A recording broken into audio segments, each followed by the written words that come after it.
In ultra hardcore, death is inevitable. It has come for those before me, and one day it will come for me as well. When that time comes, I will pass this world on, but right now it is my turn. There's a world to explore, history to uncover, challenges to overcome, and me? I am so stressed right now. Welcome to UHC Generations. This is gonna be exciting. All right, we start, as we're probably gonna do a lot of, reading books. Welcome to the world of UHC Generations. This is an ultra hardcore world, meaning it's hardcore with no natural health regen. If you want to heal, you need a potion effect. You are here because this world was given to you by someone, just as you will give it to someone else when you inevitably die. Let's make the most of your time. Good luck. Oh man, we're here. Is there anything up here? Secrets? Secrets? Secret! Secrets. So this is Founders Town. This place has been slowly built onto and added to by every generation so far. And this place should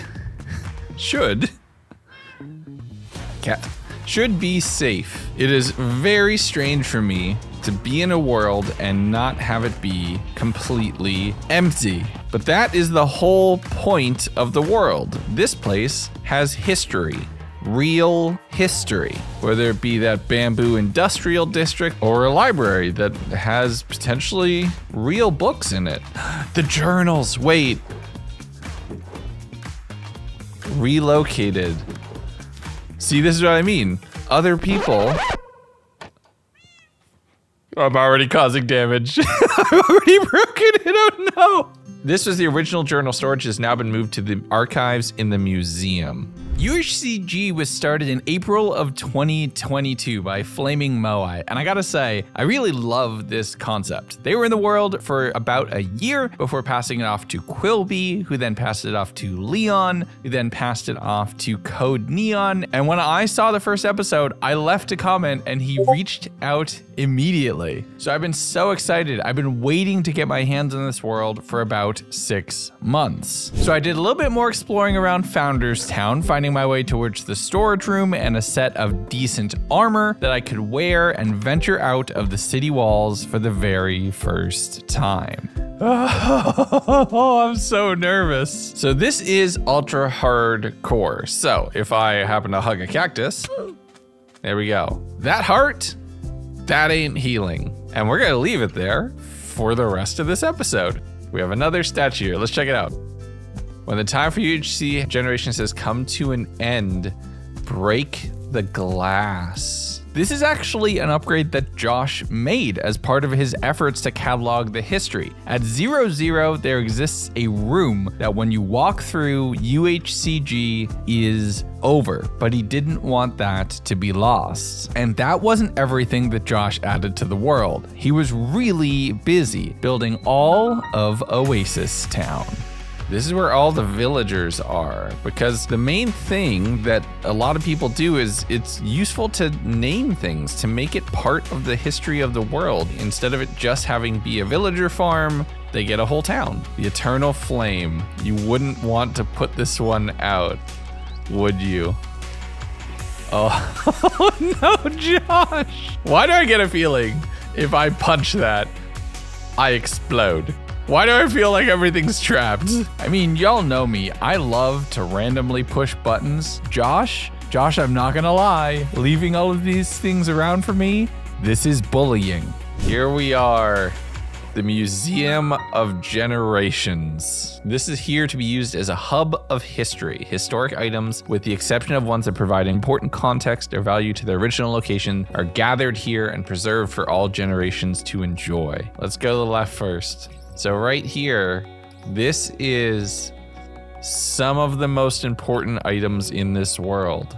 This is the first bow from episode 2. This is the first enchanted golden apple, which was mentioned all the way back at the gallery space. The first diamond axe that was made, and a whole bunch of spaces for first other things. What's over here in the gallery? The fan art gallery. Okay, so the resource pack is working. This is a collection of fan art gathered by the Generations. Feel free to add your own. And there's a little readme. So 1.21 added data-driven paintings, which means this can get as big as we want it to be. You all are insanely talented. I can't wait to see what you make from this series. We've got Leon, we've got Quilby, there's a bunch from Josh as well. Oh, this is cool. I'm geeking out about this world. Can you tell? This is really cool to be included in this project. Let's go upstairs. Hi, I'm Code Neon, UHCG's first historian. I know a title like that is a little cheesy. I don't know. I know people give themselves titles like that all the time. One of the first things to notice is the world is now starting to get old enough that history is getting a bit complicated and scattered. Things are already getting lost. While it's definitely part of the world's charm that some things are hidden and obscured, there can be other things that should be protected. Books, items, etc. And so many cool historic pieces were left unceremoniously in chests. Let's love the project together. Code Neon, the first historian, 2/25/2024. Historia. Hi, cat. Up there. That feels sus, I'm not gonna lie. What are you up to, Josh? Good eye. Yes! Nice find. Heck yeah, I'm watching for everything. I have my eyes open. I know what tricks you're pulling. But there's space to expand this, which is awesome. Here we are, all of the journals. Time to add myself.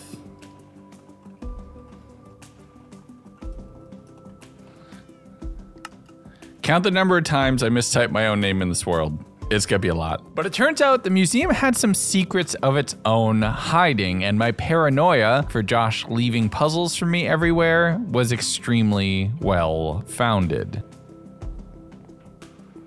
Oh, wait. The hidden archives? Is it because I found that book? Please be mindful. Oh, it's because I found that hidden book. You don't get to see this. This is just for me. I think, oh, I'm gonna have fun with this. But once I was done with the museum, I headed back over to Founders Town because it's time to get started on our first project in this world. So here we are in the map room, or at least the current one, where there is such like a lot of things stored in. And I think this gives me an idea of what my first major contribution could be. Because the goal for each generation is to leave things better than you found it. Make something for someone else to find. And well, you can see that this world has already expanded past kind of the meager beginnings of this little room. And while the top of this area can look beautiful and lush right here, in reality, it's a little more dead. It's time to prepare this world for future generations. So let's find ourselves some supplies and get started.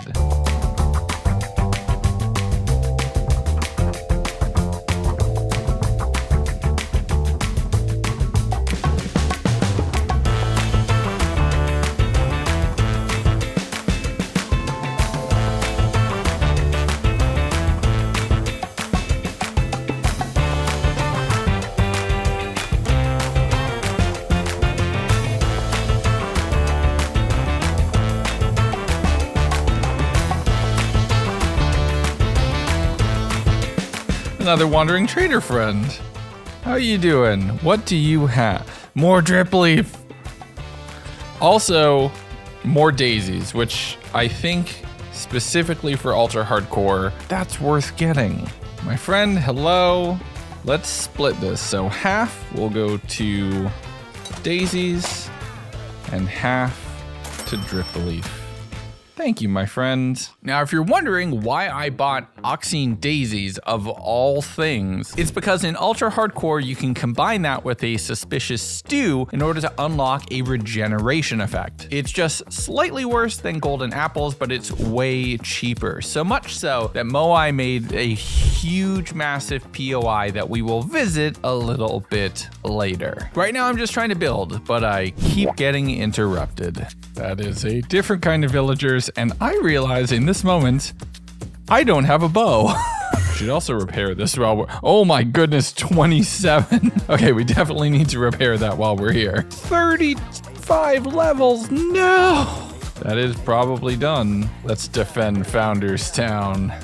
Work on the Mesa transformation was going well, but I was constantly getting annoyed by these different welcoming parties to the UHCG world. It wasn't something that I couldn't handle. Pillager captains and pillager patrols at this point are a breed that I understand, so I was definitely feeling confident. We didn't even lose our absorption hearts. Look at me, I'm a pro. But it's worth noting, this was my first time, literally my first time, playing any sort of survival for 1.21. And despite knowing what all these changes were going to be in the future, I kept getting surprised by little things that I had forgotten. Oh, wait a second. I don't need to worry about burning them because it's 1.21. We get bottles now. Oh, that's so useful to remember. I had forgotten about that. That also reminds me, we should probably go find a trial chamber at some point. That could be a lot of fun too. That's like an episode 2 thing though. I really want to do this build to kind of commemorate Josh and the people who've come before me. I haven't even showed this. This is the industrial district. This is mainly made by Leon and then kind of enhanced a little bit by Josh. Those 2 other discs right there are spaces for pretty decent size starter farms, and I think I'll add to that later or maybe next episode. Are you kidding me? Hold on, I gotta go fight them right away. Why didn't I get voluntary exile on the last one though? That's weird. There's another ominous bottle. But this space is just one of many. And it's gonna make some stuff available to us that's gonna be really useful in time. Bamboo, super useful. Actually, how do we run this? Oh, is this just on a clock? Oh, it's just on a clock. The melons may know a thing or two.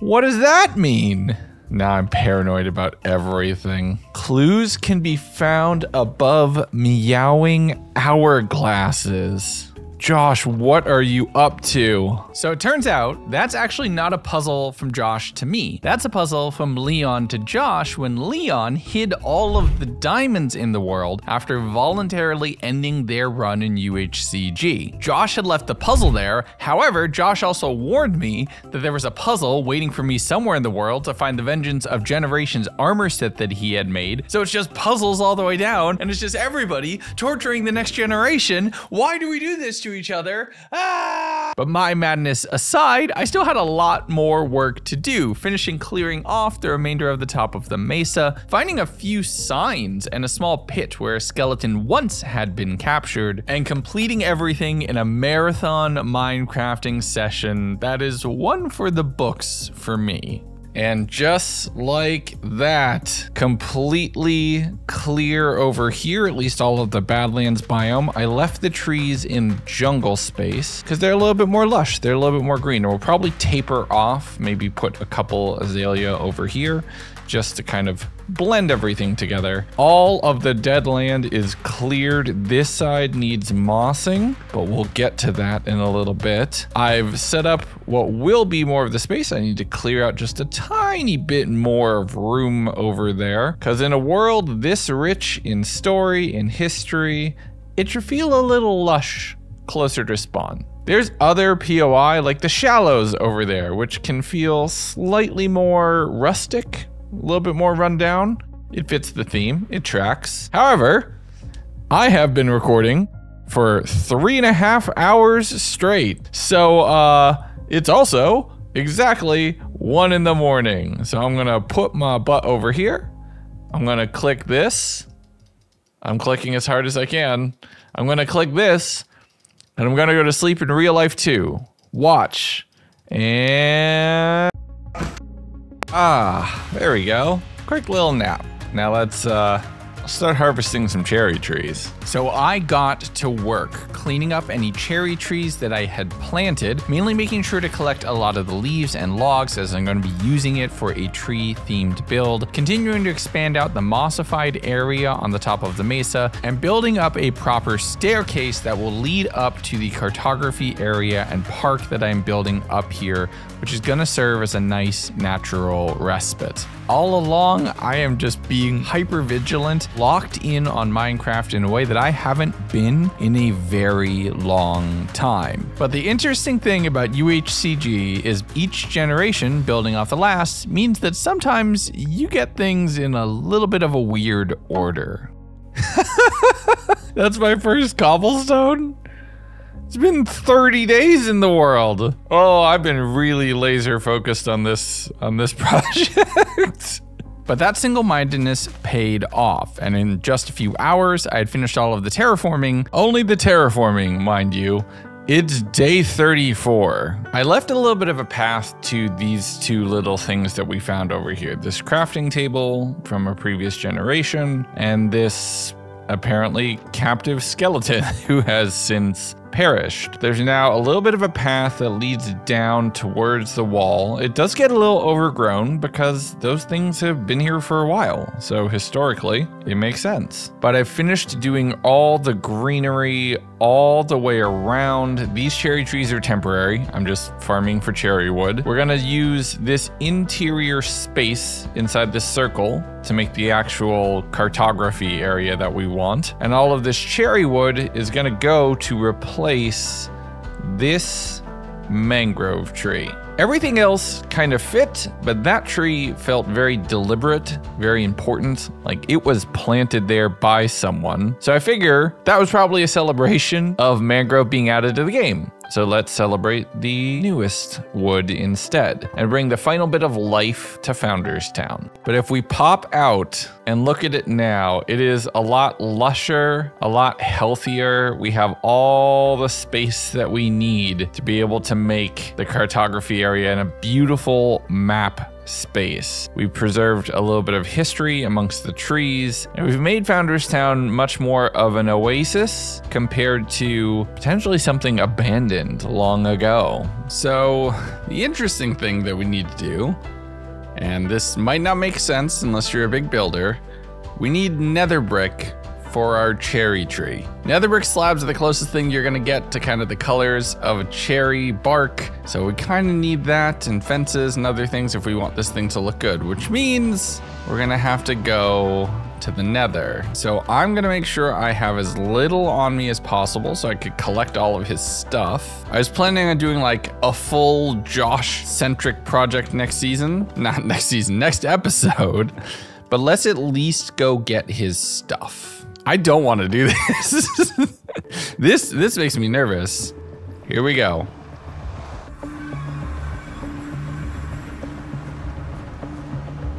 Of course. Of course it's the Basalt Delta. I think there it is.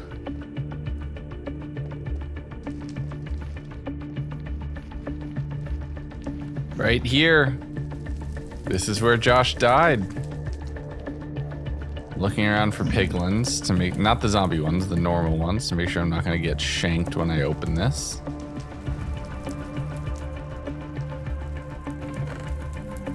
Oh my God. Okay, so much stuff. We're just gonna grab that for a second and then just like, hold on, let's just bury our way into a wall.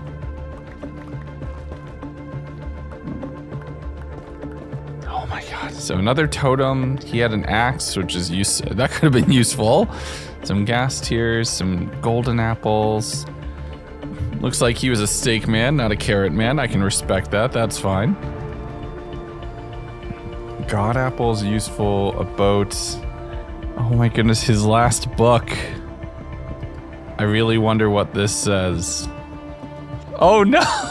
Today I'm starting work on redesigning the village outside of Founders Town and preparing for the raid. I really hope me talking about the raid isn't sad foreshadowing like it is when you read Moai taking one. Oh no! Done experimenting in a different world, I really found that there is a practical way to defend against raids, at least ones that aren't boring. One thing Moai didn't have is very high tier netherite. Anyways, back to work. 3-day grind, but Oasis Town is complete. Feel free to expand. Pretty happy with it. Towers villages have always been a little difficult for me, but I like this one. Don't think I realized it when I finished up yesterday that finishing meant it's time for the raid. I've got serious nervous energy right now. 10:50 a.m. Completed, total success. Little sketch at times, mostly smooth sailing. 5 new totems. I'm holding one of those. Walls are very useful for preventing me from getting overwhelmed. Vengeance of Generation kicks butt. Left and right, and the sword dishes it out. Oh God, I've done a couple things to start preparing the spots I'm going to hide the Vengeance gear. I won't say too much, but here's what I will say. I've made 2 spots so far. One is a stepping stone for many other of the pieces, and one is an actual place where a piece will be hidden, both of which are closer to home than you might expect. Today I'm conquering Stinger Cave. I might be cocky, but after the raid, I'm really not too worried. Caving can get nasty, but as long as I'm careful, it shouldn't be too bad. I'm sort of in the home stretch now on the Stinger Cave transformation, probably 75% done. I'm writing this entry from the hiding spot of Vengeance Edge, the sword of the Vengeance of Generations. It took me 3 full days of work to finish this place, and I'm not even going to show it in a video. I had to take a couple days off because I unexpectedly got very sick, threw off my schedule, but if you've ever had stomach bug, you know you can't exactly work around it. Very happy with how this place has come out, and I really look forward to the day someone follows the rabbit hole that leads them here. Just for you. Oh yeah, and I finished the Stinger Cave transformation as well. Here's hoping you like the wish-a-well. That was my wife's idea. She's so smart, isn't she? And then he died. Okay, we have to get this back home and get this into the library just to be safe. I don't think I see a nether fortress anywhere close by. I know Josh has been to one because all of the eyes needed for endgame are there, but I don't see it unless that's it over there. That might be my portal. That's my portal. Okay, that is a problem for another day. Let's drop these things off and then we can worry about coming back here for nether brick. The historian's office feels like the right place. We'll make a better decoration for this later. Banner notes, generation 4. Put his journal in place. I also realized I misspelled generation for myself right now. Oh my, gemeration, jeez. With Josh's items safely recovered and his final journal laid to rest in the library, I headed over towards the industrial district to use the super smelters to melt a lot of sand into glass, which I'm gonna be using for the trees. But there is one other ingredient that I need, and it requires a little heresy to collect. Okay, I realize what I'm about to do is potentially sacrilege for many of you, for myself included. However, we need pink wool. With everything collected, I went to work on what is the second major centerpiece for this area. A beautiful custom cherry bonsai tree that will have pink petals raining over Founders Town and serve as a vibrant keystone of everything we're building up here on top, a new replacement to that mangrove tree which had been there since it had been planted by a previous generation. I also worked on finishing the transformation up at the top, putting down a bunch of smooth stone for the flooring, but most importantly, including a crest of the person who came before me, memorializing Josh right here at the top of the mountain and saying thank you to the person who had trusted this world to me. And there we go. Sign in place, build done. I'm gonna hide here and pull back for a second so you all can see. the new beautiful cherry tree, which is now sitting up and over the base and is coming along so nicely. I like the green and seeing actual life on top of the house. So when a new player would spawn in right here, they'd turn around and there's lush terrain out in front of them instead of dead trees, which is what a Badlands normally gets you. And while I was finishing this, I also finished the main thing I was looking to build. It's about to be night though, so let's nap on the way over. Welcome to the newest addition to UHC Generations Spawn, Historian's Rest. So Josh, my predecessor, was UHCG's first historian. He actually built that amazing museum and the town and everything right over there, which is why we put his items over there and we will be returning for next episode. But the one thing that Josh didn't catalog was the world itself. That was done by the generation before him, Leon. However, the map at this point is already bigger than the room can provide, with Stinger Cave not even being connected to the rest of the space. And that just wouldn't do anymore. UHCG needs to go bigger. So, whoa. I brought the map out and the important index of locations. Now you might notice that Founders Town doesn't exactly look right. You don't see anything that we've built here, you see all of the terrain. And that's because I've locked these 6. Because I want to save these as a kind of snapshot of what the world looked like when I started compared to when I actually started changing it. And I feel like that's a useful thing to keep track of, kind of progressing the world as we go. Now I have to puzzle this out. The rest of the world is unchanged. I haven't really done anything outside right here at spawn. The only problem is I have literally no iron to my name to make a copy. But this was my first job, my first duty. Memorialize the previous generation, change the world, make an impact. I have a lot more that I want to do. Setting up farms, making resources available, and writing my first journals to hide amongst the world. I have already spent 52 days in this world for this one video.